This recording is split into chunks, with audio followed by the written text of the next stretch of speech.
कभी बंगाल में तृणमूल कांग्रेस और वामपंथ से प्रभावित हवा बहती थी, लेकिन अब उस हवा में राष्ट्रीयता का रंग घुला हुआ नजर आ रहा है। लाल सलाम के नारों से गूंजने वाले बंगाल के कैंपस अब धीरे धीरे वैचारिक बदलाव की नई दस्तक सुन रहे हैं। पश्चिम बंगाल में सत्ता परिवर्तन के बाद अब सबसे बड़ा बदलाव राजनीतिक मंचों पर नहीं, बल्कि युवाओं की सोच और छात्र राजनीति में दिखाई देने लगा है। कैसे, जानेंगे इस रिपोर्ट में। नमस्कार, आप देख रहे हैं आपका अपना न्यूज चैनल सत्य सर्वोच्च न्यूज और मैं हूं सोम।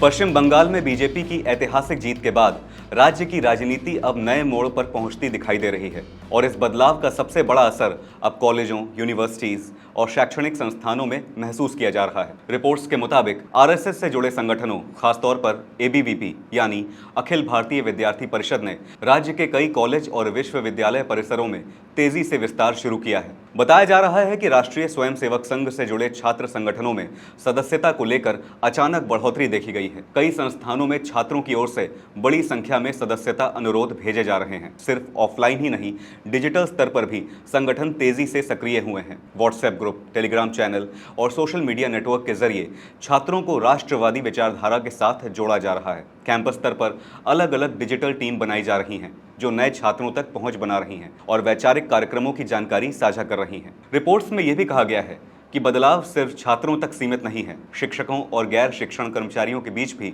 आरएसएस और उससे जुड़े संगठनों के प्रति झुकाव बढ़ता दिखाई दे रहा है। कई संस्थानों में ऐसे शिक्षक और कर्मचारी जो पहले खुलकर सामने नहीं आते थे, अब वैचारिक चर्चा और संगठनों की गतिविधियों में भाग लेते दिख रहे हैं। राजनीतिक जानकारों का कहना है कि बंगाल लंबे समय तक वामपंथी विचारधारा का सबसे मजबूत केंद्र रहा। स्कूलों, कॉलेजों और यूनिवर्सिटी कैंपसों में भी लेफ्ट राजनीति का गहरा प्रभाव देखने को मिलता था, लेकिन अब पहली बार उस वैचारिक ढांचे में बदलाव के संकेत दिखाई दे रहे हैं। इसी बदलाव की एक बड़ी मिसाल तब देखने को मिली जब बीजेपी के राज्य में पहली बार सत्ता में आने के कुछ समय बाद जाधवपुर विश्वविद्यालय परिसर में आरएसएस की ड्रिल आयोजित की गई। जाधवपुर यूनिवर्सिटी को वर्षों से वामपंथी छात्र राजनीति का सबसे बड़ा गढ़ माना जाता रहा है। छात्र संघों और कैंपस राजनीति पर भी लंबे समय तक लेफ्ट झुकाव वाले संगठनों का प्रभाव रहा। ऐसे में वहां आरएसएस की मौजूदगी को बंगाल में बदलते वैचारिक समीकरणों का बड़ा संकेत माना गया। रिपोर्ट्स के अनुसार एबीवीपी अब बंगाल के कैंपसों में सिर्फ विरोध की राजनीति तक सीमित नहीं रहना चाहती। संगठन अब जमीनी विस्तार, वैचारिक संवाद और दीर्घकालिक पकड़ बनाने की रणनीति पर काम कर रहा है।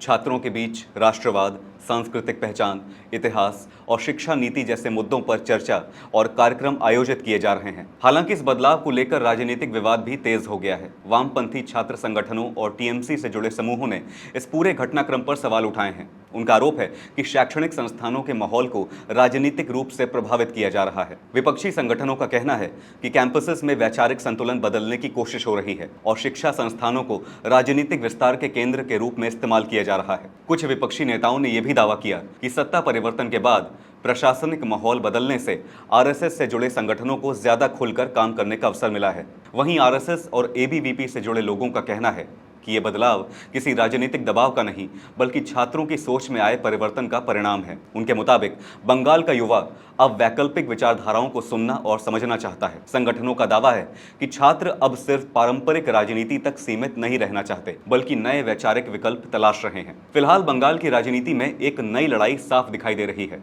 ये लड़ाई सिर्फ चुनावी सीटों की नहीं, बल्कि विचारधारा, छात्र राजनीति और आने वाली पीढ़ी की दिशा की लड़ाई बनती जा रही है। और यही वजह है कि पश्चिम बंगाल के कैंपस अब सिर्फ शिक्षा के केंद्र के रूप में नहीं, बल्कि राज्य की बदलती राजनीतिक दिशा का भी सबसे बड़ा संकेत बनते जा रहे हैं। क्योंकि युवा देश का भविष्य हैं और देश का भविष्य राष्ट्रहित की विचारधारा के साथ आगे बढ़ना चाह रहा है। आपकी इस मामले पर क्या राय है, हमें ज़रूर बताइएगा। फिलहाल इस खबर पर इतना ही। देश और दुनिया की बड़ी और अहम खबरों के लिए बने रहिए सत्य सर्वोच्च के साथ। लाइक, कमेंट, शेयर और सब्सक्राइब करना ना भूलें। अपना और अपनों का ध्यान रखें। धन्यवाद। जय हिंद।